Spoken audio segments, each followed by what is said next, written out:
Welcome to my channel. Today I will be fixing CITROEN Relay 2.2 diesel alternator regulator. The first step is to remove the alternator cover by just pulling it. There are no screws.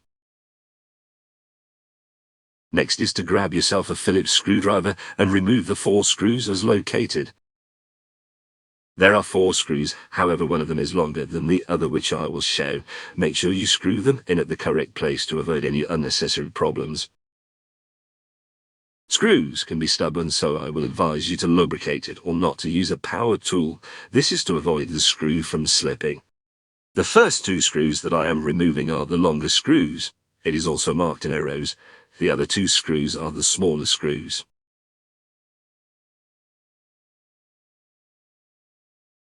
Now you need to lift the top part of the actuator and pull it from the slip ring. As you can see, the brushes were worn to the point where the brushes weren't touching the slip ring.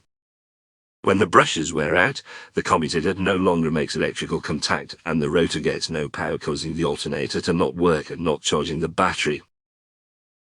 Now it's time to install the new actuator. When installing the new actuator, make sure the brushes are in parallel with the slip ring.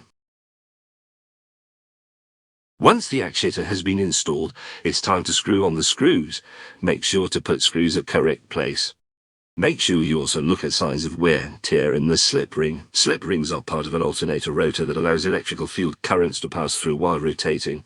The brushes within the alternator ride on the slip rings. When the rings are worn out too much, the brushes barely touch the surface of the rings, which leads to instability in the operation of the alternator. Once all the screws are tightened, you now need to put the cover back on. Once again, there are no screws on the cover, they are a clip-on cover. Thank you for watching. If you did like the video, please make sure to comment, like and subscribe.